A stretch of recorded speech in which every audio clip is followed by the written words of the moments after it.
I learn in a variety of ways in a range of contexts, the three main ones being my learning network group, on my own, and through my peers. First of all, my learning network group has been a key part of my learning throughout this module. We used a variety of digital software as well as meeting in person to help develop each other's learning. I found that working in a group helped me to stay focused on the task. I created a Facebook group for our learning network group. I found this was the most useful way to arrange meetings and also to ensure that we were all up to date on the group tasks. It was really useful that it could be accessed from phones and laptops anytime you wanted, anywhere really. We also used our emails to send our work to the other members of the group to proofread and gain feedback on it, which really helped me to reflect on and improve my work. I also found that by proofreading and feeding back on other people's work, it helped me to develop ideas and discover new techniques. Our learning network group used to meet up regularly, in fact most weeks. We used this time to discuss our plans and ideas and to develop them further. This helped me to reflect and improve on my own work, and also to help others to reflect on and improve on theirs. We discussed texts that we had read critically, which also helped us to develop our thinking whilst we were reading the texts. If we had been set group work, we would also work on this together by listening to other people's ideas, which helped to develop my thinking further. We had to create a PB Works wiki in class and as a group task out of class. We used it to create a wiki page on Michael Rosen. I thought it was a useful way to collate our work in one place, as we could all work on it individually from home and develop what each other had written. I found it wasn't a great presentation tool, but it was a very useful way to collate each other's information and share ideas.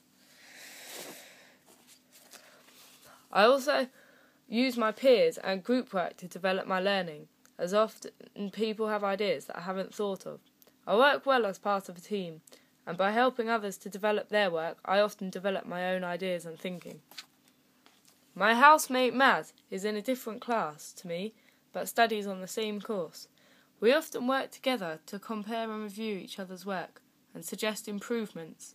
This not only helps me to develop ideas, but it also allows me to gain feedback and improve my work.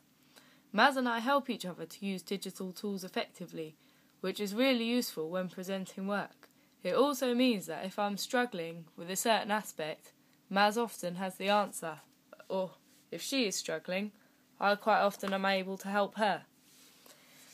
We have a class Facebook group, which is useful for when you've missed a lesson. You can use this to get notes, along with Student Central, and catch up and prepare for the next lesson. Also, people share resources that they find online that they think that we may find useful. As well as working in a group, I am able to work on my own. But often, when working at home on my own, I get easily distracted. So it's important that I'm able to work independently, as I will need to do this in the future, at uni and in my career. I find it very easy to focus and get on with my work in the library, as it is quiet and I have no distractions.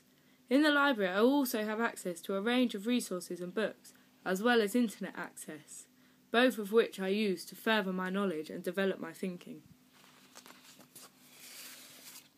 For me, the internet is an essential learning tool.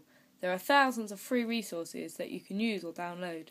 When I have a problem, I often use the internet to overcome it, which saves me a lot of time and I can access it whenever I want, also on my phone. Social networking sites have also been an important learning tool throughout this module, helping me to further my knowledge and gain help when necessary. I use Twitter to keep up to date with education news, and I have also created a professional account.